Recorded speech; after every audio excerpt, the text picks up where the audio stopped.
Hello, YouTube. Hello, MMA Fighting. This is the Monday Morning Analyst for February 27th, 2017, and I'm the host of this podcast, Luke Thomas. Thank you so much for joining me. I very much appreciate it. Usually 3 parts to this podcast, and they will be today, but slightly different. There was some MMA over the weekend. Bellator 173 took place. Liam McGeary won. James Gallagher won. There was some things to observe there, but it's not particularly all that big. I don't really want to spend any more time than necessary, or at all, really, talking about it. I'd rather focus on what's coming up ahead. UFC 209 is Saturday, and I'll read the card out in the third segment, but this is what I'd like to do today. We have a... Let me just say something about this fight. I'll be there in Las Vegas, so if you see me, say hi. Don't be weird. But, this fight is not the biggest fight that MMA can make. It doesn't have perhaps an extraordinary level of trash talk, although it has a healthy dose of it. It is for an interim title, which I think rubs some people the wrong way for some very good reasons. But Khabib Nurmagomedov versus Tony Ferguson on paper is basically as good as MMA gets. This is the big one for me. Now, that main event between Tyron Woodley and Wonderboy Thompson is ultra high quality. Let us not be mistaken about that at all. But I do believe that there is something special about Nurmagomedov versus Ferguson. Now, we all watch MMA. You watch just as much as I do, probably more in some cases. You know that this could end within 5 seconds of an injury. Nurmagomedov could come in there and get knocked out. Ferguson could go in there and try for an Imanari roll and get submitted. These things are not, I don't think, the likeliest possibilities, but what I'm saying is I cannot guarantee you that this will be some amazing fireworks fight. I just don't know what's going to happen, either in terms of the outcome or the complexion. What I can say, I think with a very strong degree of confidence, is that on paper, this has all the conditions for greatness. You are talking about the lightweight division, and there are many good divisions in mixed martial arts. Welterweight's a great one. Bantamweight is burgeoning. I'd argue even featherweight is burgeoning. But to me, lightweight is the marquee division. This is a division that is so strong you can go to regional shows and they have very, very talented lightweights when they may have no other fighters like that. It is globally a strength empire. And these two guys, absent Conor McGregor, are at the very top of it. That's the first part. Number one, in Tony Ferguson, you have a guy who had one loss in his career, or one loss I should say in his UFC run, somewhat flukish. Although Michael Johnson, I thought, fought very well in that fight. But nevertheless, since then has been on an absolute tear, beating all kinds of opponents with all different styles and all different strengths and all different kinds of circumstances, and getting better at each way he does it. A totally innovative style, a guy who can wrestle defensively especially very, very well. Good offensive wrestling too. Totally unorthodox striking, heavy-handed, great chin, and aggressive, power-hungry jiu-jitsu. I mean, this is a very special talent you're talking about in Tony Ferguson. Khabib Nurmagomedov is something special too. Totally undefeated, which at this point in his career at plus 20 fights is basically unheard of, especially in the lightweight division. A guy who is a master at one style. I should say 2 styles, but one melded together, the takedown and then the top control. He's got this down probably better than just about anyone else in MMA. Right, in terms of the rides he can do and the control he has on top and the kinds of takedowns that he offers. Not merely the kinds that come from collegiate or freestyle wrestling, as Ben Askren in my recent Technique Talk described. You can read that in the comments below. But in addition, having this sort of number of even incongruent families of takedowns. Upper body throws, trips, clinch body lock takedowns. He has an entire mastery from the heel to the shoulder of all different kinds of takedowns in ways that nobody else does. These guys are on a collision course, and the winner will get one of the bigger fights you can make in mixed martial arts, and probably the payday of a lifetime. This is the big one, folks. This is the kind of fight where if you're an MMA fan, you need to tell your friends about. MMA grew from 2005 on in part because of, yes, the success of The Ultimate Fighter and what the UFC was able to do with their brand. But really, This is a sport that grew on in many ways and maintained itself to some extent through word of mouth. Hey man, have you seen what's going on? Hey man, did you see this? Hey man, did you see that? And it's friends taking up other friends' recommendations that has helped in part to sustain what we see today. Sort of why social media is such a powerful medium, right? Rather than just sort of Googling random results about something, you can ask your friends and a friend's recommendation, or neighbors, or just someone you have a communal connection with. Their recommendations about things mean a whole lot more. You need to tell your friends about this one. I think truly, again, we don't know what's going to happen, but I am ready to push my chips in on this one and say, I don't know exactly what the fight's going to look like. I really have no idea who's going to win, but this is MMA basically at its best. This is basically as good as it can get. A couple things could be improved one direction or the other, but they just don't come much better than this. Two absolute rams who are going to collide on Saturday night with the fury of 1,000 wars for one of the bigger prizes in mixed martial arts, and they are going to do it with absolute brimming confidence on both sides of the octagon. Total belief in their destiny, total belief in their ability to get it done. Oh, and by the way, one guy's got great cardio too. I forgot to give even Tony Ferguson that. And Nurmagomedov has good cardio as well, but we'll see how that holds up against Tony's. Like, there's so many different reasons to admire this fight. There are so many different reasons to look at this and say, man, this is not a normal UFC event. We'll see how it goes down. Could be boring. I give you a warning. I just don't know. But if we are speculating, I feel like it's pretty reasonable to speculate that this one is just one you don't want to catch on the DVR or after the fact. Okay, with that said, there's a lot of ways you can examine what they do well from their wins. Wow, how did Nurmagomedov beat Michael Johnson? How did Tony Ferguson beat Lando Venata? And so on and so on and so on.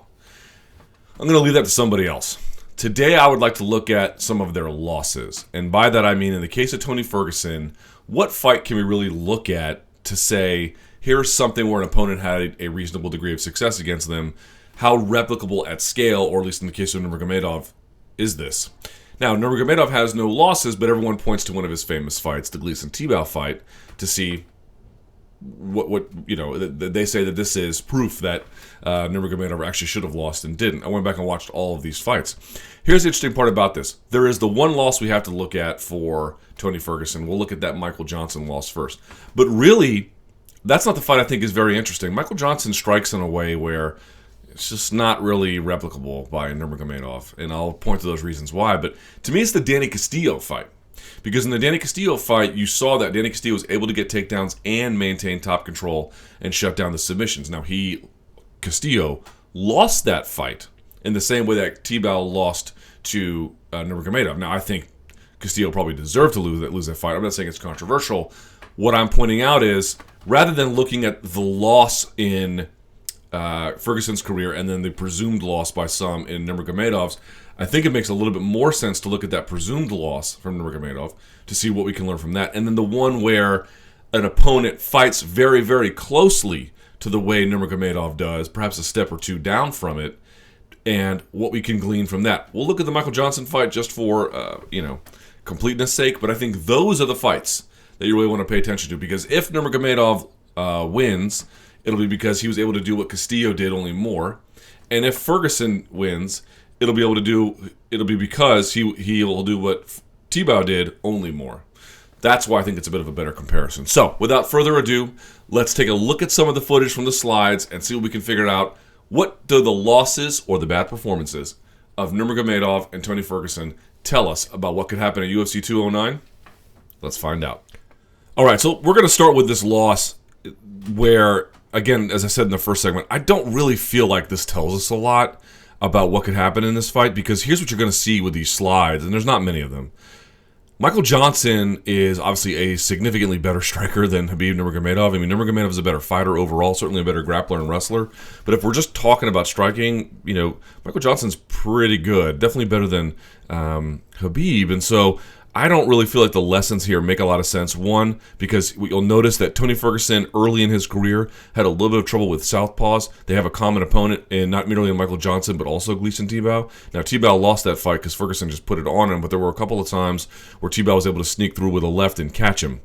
And you'll see that in this fight, yes, Tony broke his arm in sort of midway through the second round, but he got dropped in the first round for some of the same reasons he ended up getting dropped in the second and ultimately lost the decision. So we'll just look at these slides real quickly. But again, I don't feel like this is the best way to assess Tony Ferguson, because not really the reasons I've already specified, but Tony Ferguson's style of striking is so much more dynamic now. In this fight, he basically stays in this sort of orthodox position the whole time. He never switches stances. Like, you go back and you watch the Venata fight, or any one of the more recent ones, and you'll see that's just not the case at all. The guy is the Dos Anjos fight, whatever. The guy is constantly switching stances, constantly varying it, just constantly doing things to trip up his opposition. And in this one, you just don't get that either early, middle, or late. So here's one of the first sequences. You see Johnson sort of step out to the side, throws a left, and then what you'll see is he blocks, anticipating a hook here. He ducks it, and then you see that uppercut from Ferguson. Now that misses. It doesn't hit. But basically what you see from Johnson, right? He's gonna cross here, not a jab. He's gonna get under it and then exit out. Right? That's what he's gonna do. Alright, but what did you notice there? The jab, rear uppercut from Ferguson. So a little bit later he tries it again. And weirdly, he liked to step to the inside of this, but neither here nor there. So this time he steps out. He fakes the jab. This is a 4-punch combo. He's gonna go right, left, but he's gonna fake it, throw left, right? Doesn't do anything. Kind of throws it to the chest. Throws another right to the body, which I kind of missed here. And now he comes upstairs with a left because he's anticipating that same kind of response from Tony. Tony throws the uppercut, but he catches him here. So it's just sort of this willingness on the right-hand side of Tony to either throw it, stand in position and throw it, sort of be able to a little too repeatable with his offense, at least at this point in his career, certainly in this fight, where Michael Johnson was able to take advantage of. He's able to get inside the distance, get him to commit a throw, get him to commit to a certain kind of attack, have him duplicate it, and upon subsequent attempts, really sort of shake it up and do things differently here. A great job by Michael Johnson in reading that. And you can see it drops him here. Right, so we move on. This is now in the second round. Right, so at this point, his arm breaks somewhere a little bit after this. But you can see what happens here. He goes inside and outside. He liked to work on the outside when he would ultimately sort of try and throw it to the left. But a lot of times he liked to go a jab on the inside of the jab of Tony. I think because he believed he had a speed advantage. Right, so here he stepped out. You'll see he comes across in, throws a kick. They check it. He blocks here, throws a left hook, doesn't land, backs out. And they're at it again. Now Tony pursues here 2 seconds later. Right? He sort of comes forward, almost square stance, toward that right straight. Or at least he paused with it. Now here's what I was talking about before. He likes to throw the jab. You saw this is the McGregor special, right? The inside slip, come over the top, and then he catches him again. Boom, coming up the left side there as well. Right? So sort of a nice job making an adjustment in space there by Michael Johnson. Right? And then they sort of push away. Nice uppercut counter there by Ferguson. Here he is, sort of like probing with his rear hand. Right? Then sort of with the left. Throws that kick. Catches him over the top. Where's that uppercut coming? Boom. So what you can guess what's about to happen next. Kablam. There's the edge of that fist right there. Cracks him. Nice and hard. Hard shot. Boom. Look at that. Staggers him. Right? You can see that. So you can see when he's driving this uppercut, and he used that uppercut to great effect in the Dos Anjos fight. But as he was still incorporating it and getting it better and sharpening his tools, this is way back a few years ago, several years ago at this point, he just didn't quite have his defense there. I'd also say guys like Venata, who are able to change angles on him a lot, can give him problems because he commits to big punches with these heavy, winding strokes like that. Nurmagomedov's just not that guy. So you can look at this loss, you could say, what can you glean from it? Tony's a significantly better striker. He might have a weakness on his right side because of the way which he commits to heavy motions from there. But there's not really something you can tell us about the Nurmagomedov fight. That's why, and then you can see he rocks him. That's why this fight is more important. Now here we're going to jump to the third round. This is where he got 2 takedowns. What I kind of want to show you here. He actually had less takedown success at first and better takedown defense, or sorry, better takedowns. Castillo did as the fight wore on. I think he had 1 in the second round and then 2 in the third. This, I think, can tell us something. Because I think at space, if you shoot on Ferguson at space, he's got really good underhooks. He's really good about getting his hips back. That's not so the case as the fight wore on, and was not so the case against the fence, which is a place where Nurmagomedov thrives. You can imagine you might see a scenario like this in Saturday. So what is he going to do here? He's going to step over with the left and then scoop the leg like that, or excuse me, with the right. He's going to scoop the leg. I apologize, and that's going to sort of sit him in a corner, almost like a single leg trip. Boom, and he goes down. Now he's not going to stay here forever. This is not a real great control position for Danny Castillo. So Castillo is going to try and come around him, and he can't. Ferguson stands. So he gets a body lock grip around him with a C grip here. So you got two C's making interlocking control on one another. And he's going to... Ferguson sort of reaches for a knee bar here. Castillo backs away. He gives it up because he realizes it's not there. Ferguson rises again, and now he's going to pick him up and then dump him to the side. Ferguson tries to hand plant, but if you can see, there's nothing on the plane behind him stopping him. So if you can just rotate him, his hips sort of in a counterclockwise direction, and then force motioning this direction, he'll go right down, which he does, right? You can see that. He doesn't have anything behind him protecting him. This, if you can get the weight, his hips behind this leg and behind this hand, right, then there's nothing to hold him up anymore. There's no leg of the triangle. This leg would have to be back where Castillo's is. That's the base of support. So when Castillo removes his right leg, whoop, he goes down. And that's one of the takedowns he gets in this fight. Ferguson has good takedown defense, however. Tries to stand. He does. But he gives right back to Danny what he was looking for. Picks him up. Boom. Drops him. And immediately started to pass. Let's see. What time is this in the fight? Yeah. I got this slide a little bit out of order, but you can see. Picks him up, drops him, boom, puts him back down. And then immediately looks to pass here. All right? Now, we'll get to Nurmagomedov in a second, but let me just go back here real quickly.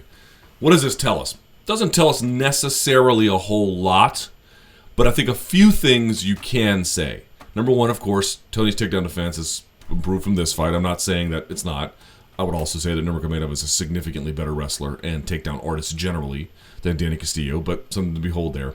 But something that these slides don't show, because I don't have the time and I don't think you have the inclination to watch necessarily, but what you can see is if you can pressure Tony against the fence, and once you actually get him down, Tony is real offensive. We know this. Like, he'll try and lock up Darces from all kinds of angles. He's got a pretty good guard. He can Granby roll to reset an angle to prevent a pass. There's lots of things like that. But if you watch this Danny Castillo fight, particularly in the late second, and definitely that third round, Castillo loses this fight because, yes, he gets the takedown, but he never really does a whole lot with it. That's more your problem. He's got good takedowns. You can see these are very common takedown types that Nurmagomedov uses. Body locks here, tripping on the initial sequence, like this. Sort of, you see him posted out here. He's going to inside hook with the right and then just yank it out from under him like he's pulling the chair out. He's going to sit. Very, very, very common things. It's just that Danny never really got any offense going as a consequence. And you had Ferguson throwing elbows underneath. You could see he's trying Kimuras. He later tries a triangle. He was just constantly doing stuff. So the judges basically said, enough of them. Hey, I'm going to give this fight, and round by round, of course, to Tony Ferguson because he was just doing more about it. The question for me is, can Nurmagomedov get Tony against the fence? Can he replicate these kinds of takedowns? Can he actually do something on top while a guy who's very, very squirmy underneath, like Tony Ferguson, is out there doing things? But the point is that if you can get him against the fence, a superior wrestler, for all of Tony's great wrestling credentials, can find some success, at least in the takedown. And when Tony tried to catch sweeps or submissions, he got passed a lot. Now, in the end, it didn't really matter because, A, he got the win, and because he was throwing bows, and he was essentially neutralizing all the offense but the takedown itself, mostly, from Danny Castillo. It's just, to me, this looks a lot more like what the fight might look like on Saturday than when we saw against Michael Johnson, where we sort of see some susceptibility to repeat style of striking from an old version of Tony Ferguson having susceptibility on his power right side. That, to me, doesn't say a whole lot. This one actually does. Castillo had success with control. Castillo had success, especially later in the fight, with takedowns. What would that mean for Nurmagomedov? You have to decide. There's no way to know. It's just that when you watch Castillo eventually have some success and maintain top control, especially in that second round because he got swept, but then he re-swept Tony and got right back on top, you can see this might be something that has a little bit of applicability for Saturday night's co-main event. Gets him down. You can see it here. Gets him down and pass. So, with that being said, let's look at the one fight. And, Khabib's had some tough spots in some other fights, but let's look at the one fight that everyone says he lost. Now, this is an interesting one for Khabib because he attempted 13 total takedowns in this fight and got none of them. Right? None of them. 8 in the first round, 4 in the second round, 1 in the last round.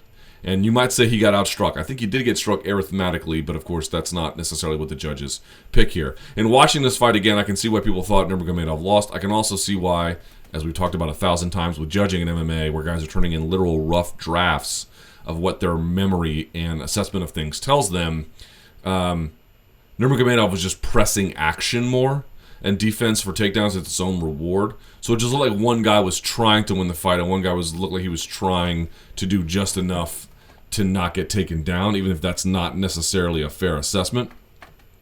But here's the key with this one. Look at the way he's standing. He's standing southpaw, right? Same way that Michael Johnson stood southpaw, which will be relevant in just a second when he fought Nurmagomedov. Because this left side underhook is going to be Nurmagomedov's death in this particular fight. Here, let me show you what I mean. So here he is. He's going to flick something out and try to get underneath. Boom. He's going to go and grab for the leg. And he gets deep on it. Nice sprawl from Gleison Tibau. Look at how mother effing strong Khabib Nurmagomedov is. First of all, Gleison Tibau looks like the Incredible Hulk here. He just sucks it in. The power, let me say something about this.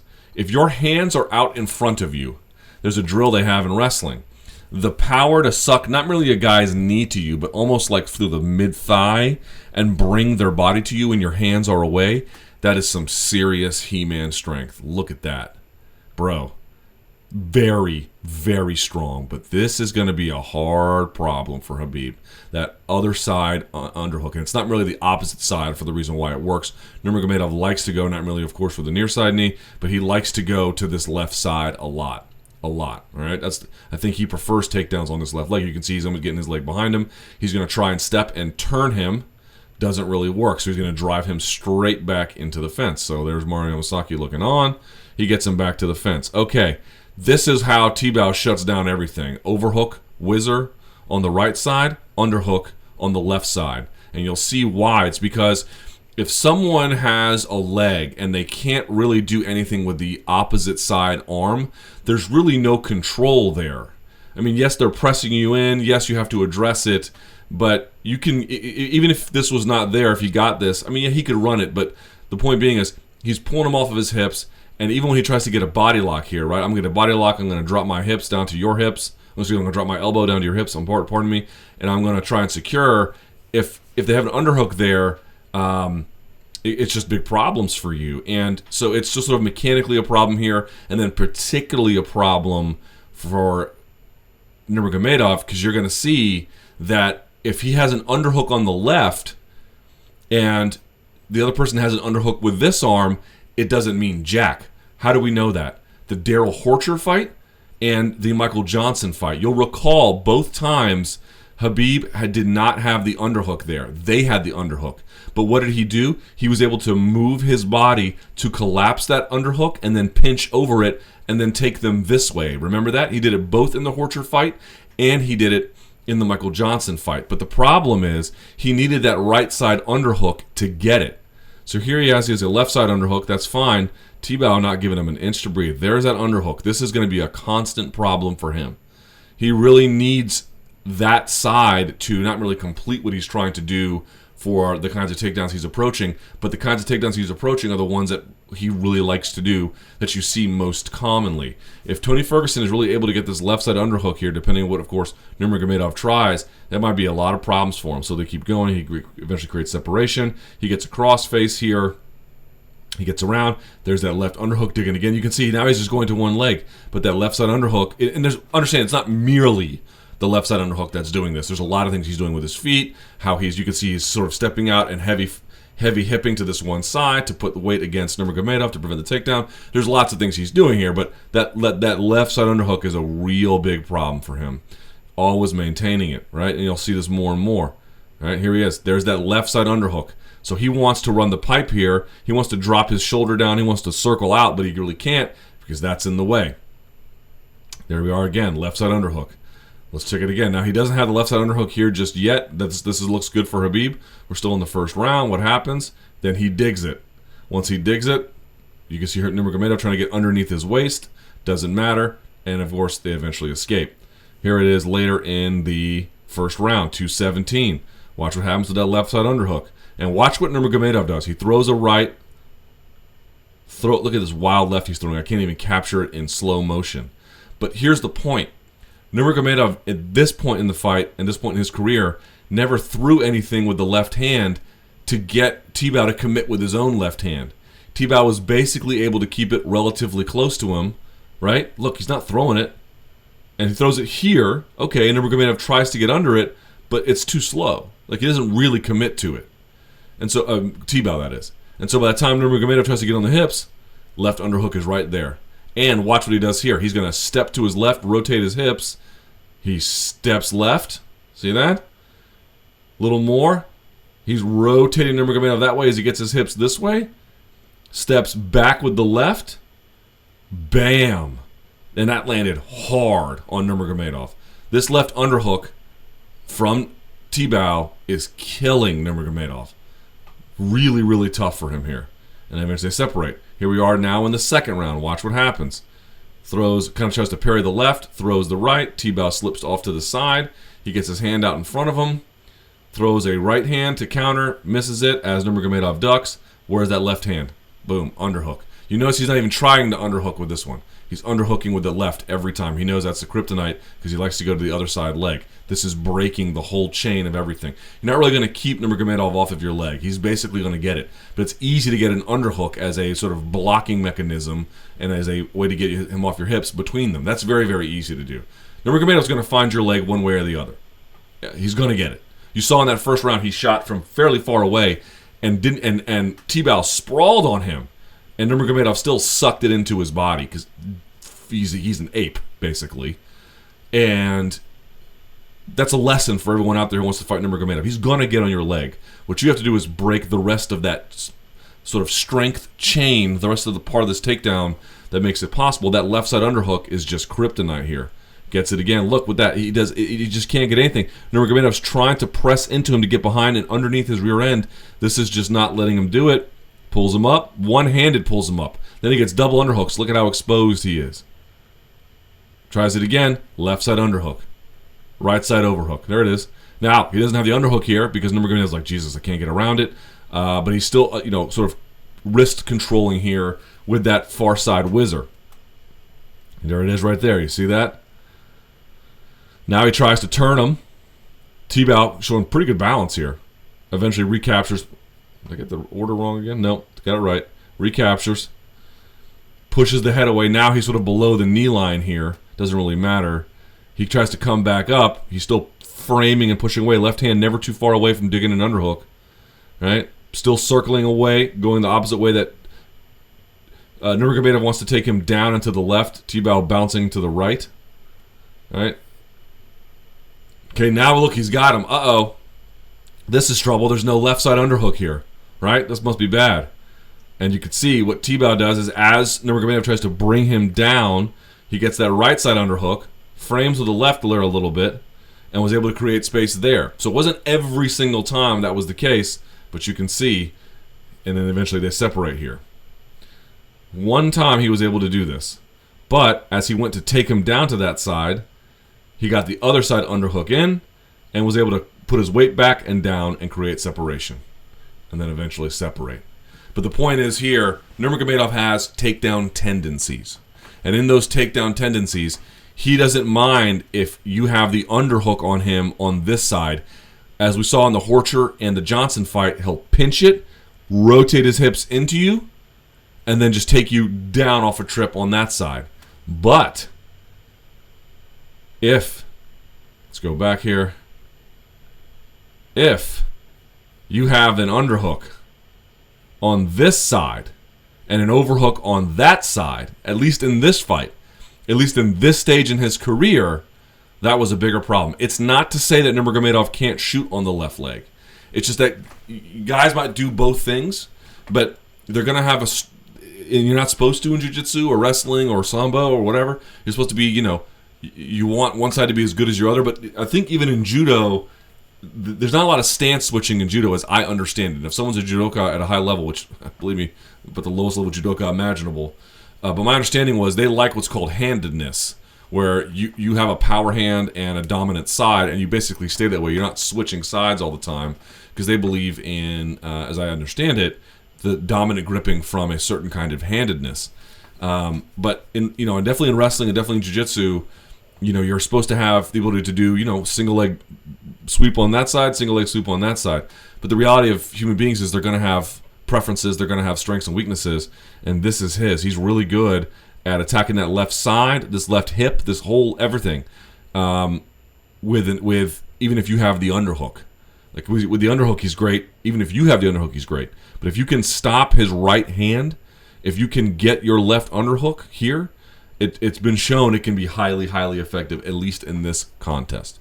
So, what do we learn about the strengths and weaknesses? We know about the strengths. What have we learned about the weaknesses of Tony Ferguson and Khabib Nurmagomedov? Number one, in the case of Tony Ferguson, the reasons why he lost in that Michael Johnson fight, I don't think even apply. Plus, he got injured in them. He's a much more dynamic striker, and he's not fighting a guy who fights like Michael Johnson at all.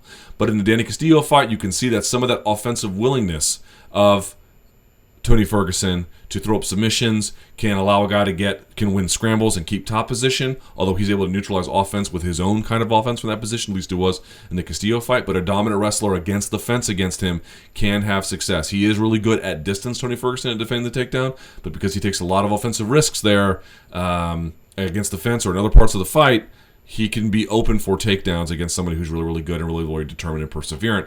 That is someone like Khabib Nurmagomedov. But Khabib Nurmagomedov, while he's got a lot of different kinds of takedowns, he does have trips, ankle picks, the whole nine.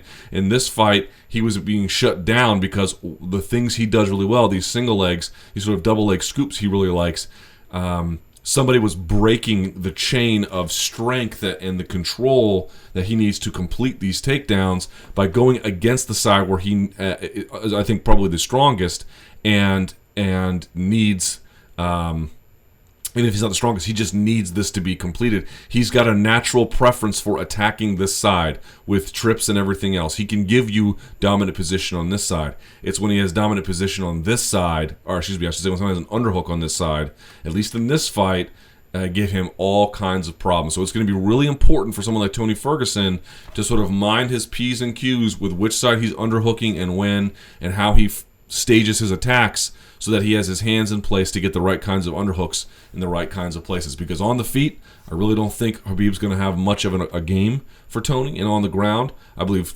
over time, we'll see. But I think certainly it's fair to say that Khabib probably has an advantage on the ground there. So that's something we can take away from both of these fighters' losses. Or, in the case of Khabib, a controversial win. All right, and last but not least, let's take a look at what's coming up in the week ahead. Two events, actually. There's a Bellator event this Friday, and, of course, UFC 209 on Saturday. At Bellator 174, this will be at the WinStar World Casino in Thackerville, Oklahoma. Main event is Marloes Coenen versus Julia Budd for the inaugural women's featherweight title in Bellator. Brandon Gertz taking on Fernando Gonzalez.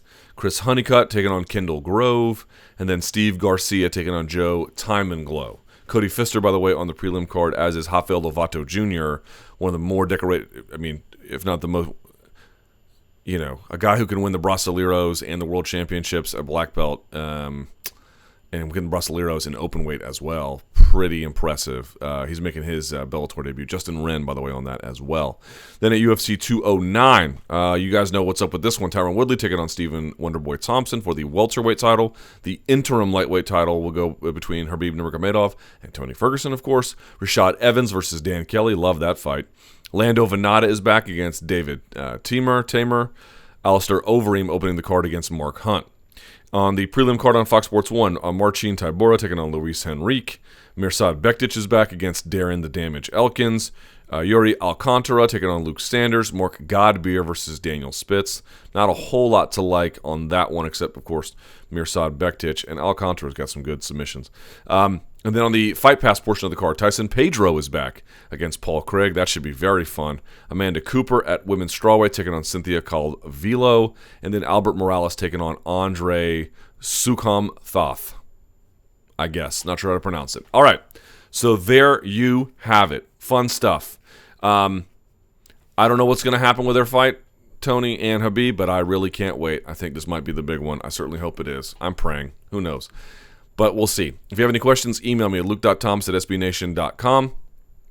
You can follow me on Twitter at SBNLukeThomas. We'll have coverage from Las Vegas for MMA fighting for the whole week. If you see me out there, say hi. And until next time, ladies and gents, thank you for watching. Enjoy the fights.